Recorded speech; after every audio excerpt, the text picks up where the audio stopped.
Hi guys, it's Corey with My Healing Crafts, and I hopped on today so I could be a part of the hashtag Scraptember 2025 hosted by Margaret from Sevenplaza and Tony from Crafty by Tony. And I'm actually going to be using the free digital that Margaret has actually done. Actually, I'm going to use two of her digitals, maybe more, who knows, but the free one to make a little journal. So those are the pockets. I already cut those out and got them ready.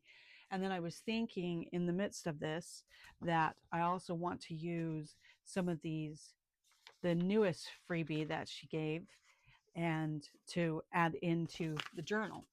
But what I wanted to kind of show you, because today would be the prompt of dyed papers or coffee dyed. And I do have some coffee dyed papers in here. And so I've already gone ahead and folded them. I'm just going to make a simple fall journal from these pages. And so I have just the ones that she gave to us. And then I went ahead, because I just left the backs of them blanks.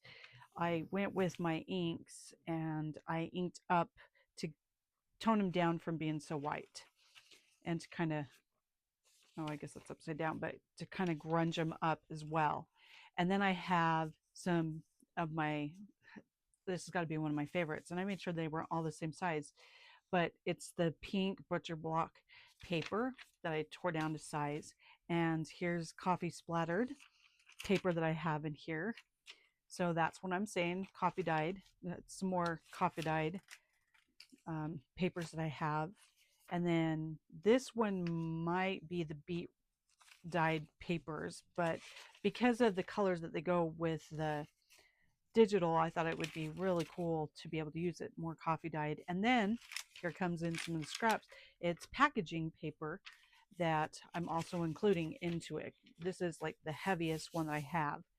And the other thing that I would like to do, because it would go, oops, I just dropped them.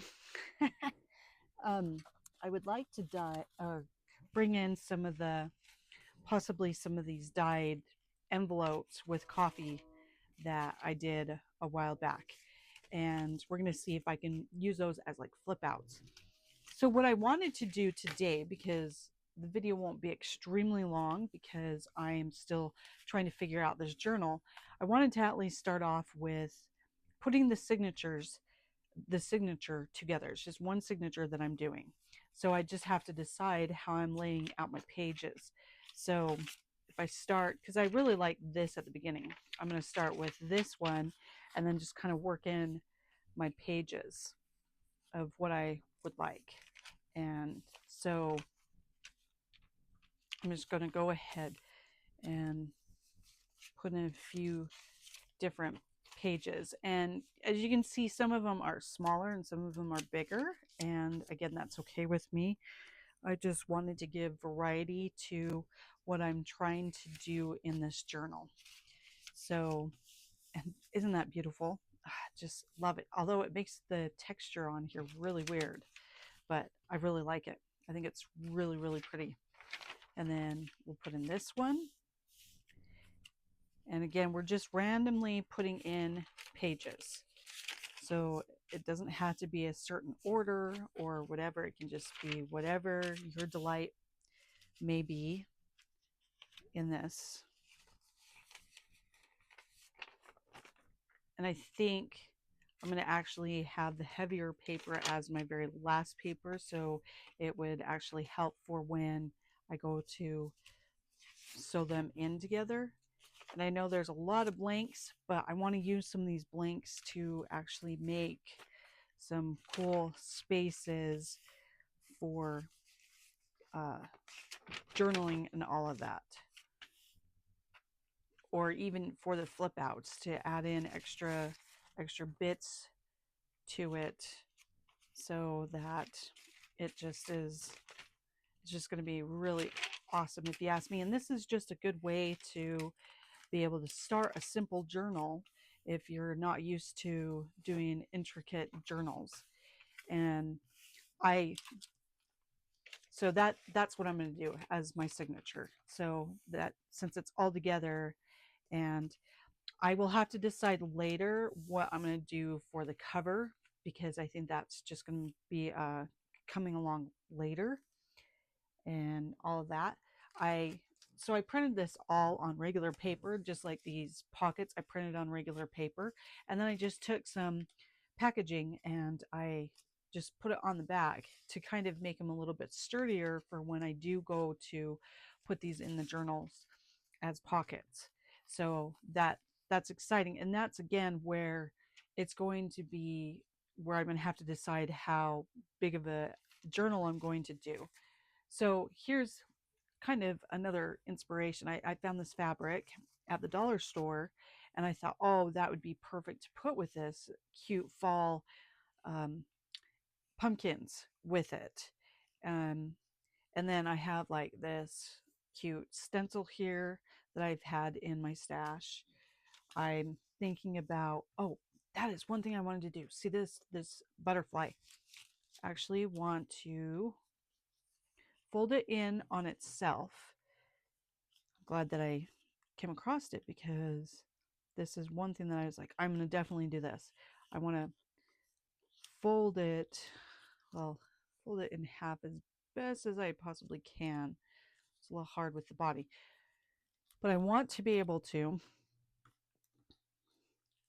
put it in the center of this journal, in the signature. So it will just become this extra little element into the journal, which means that instead of a 3-hole pamphlet stitch, I'll probably do a big stitch here and then 2 stitches in the center to make sure that it stays here, and then do the last one here.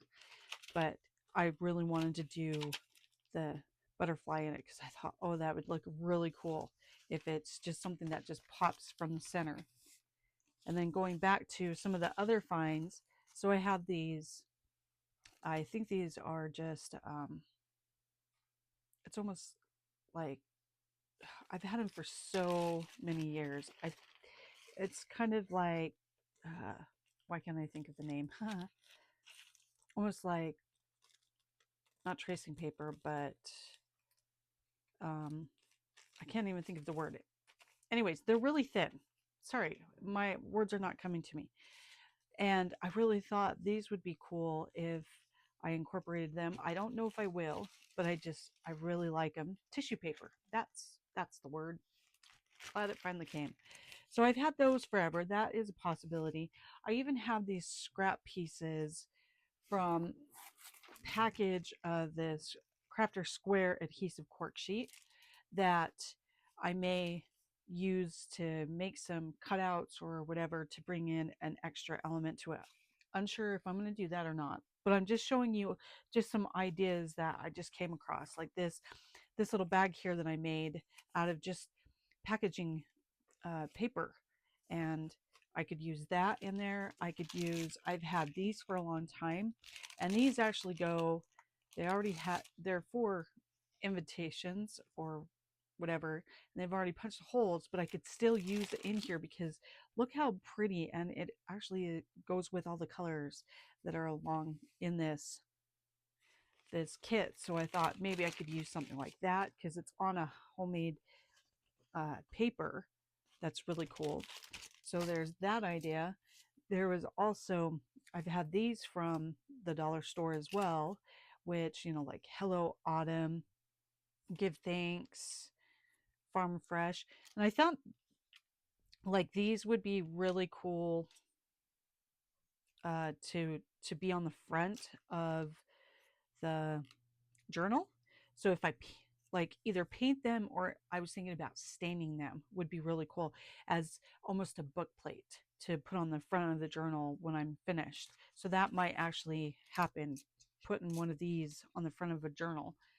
And then I just have different different stamps that, like, that says give thanks with the turkey. Doesn't necessarily have to have the turkey, but I mean, I've got a little acorn here, and the vines.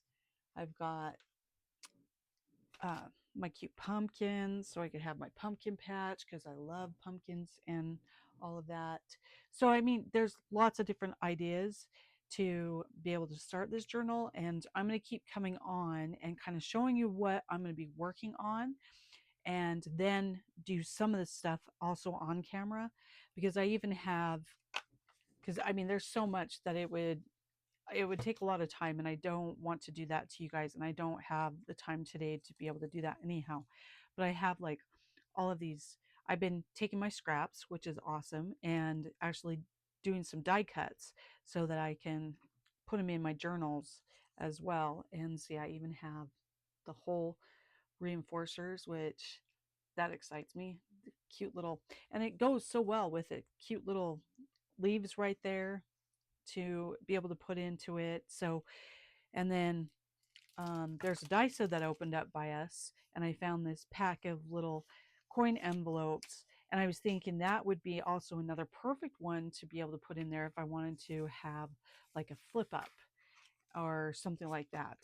And then from my scraps, I have these, and it's pretty close to the color, but not quite. But I may or may not use them. Who knows? But I also have these fun scraps that is a textured paper that I don't know if it's rice paper or whatever, but it's in my scraps, and it's just a really cool thing. And we could come up with some pretty cool ideas, but I love all of this stuff in there. And then I was even thinking about trying that burlap that I got for 75 cents. I think I'm going to try stamping on here and seeing if I can actually stamp. I don't know if it would actually show up, but I've got plenty that I can play around. But I thought incorporating some burlap would actually be a cool thing as well. And so, and who knows, maybe I'll even try a new binding method. I don't know. It just depends on how this all goes together and gets put together. So, lots of ideas that I can pull from. There could be even more hanging around for all we know.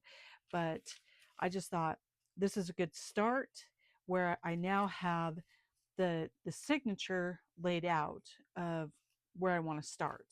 And I'm not going to sew the signature yet because I want to leave it to where if I need to take these out, that I can take them out if I need to. I mean, I could turn around and stencil. I could even use like the paste and make it raised, that way it can dry and I can work on another page. But this is the start of an idea, and using up some of my scraps that I have, which there's a lot because through the years they've been put in many different places.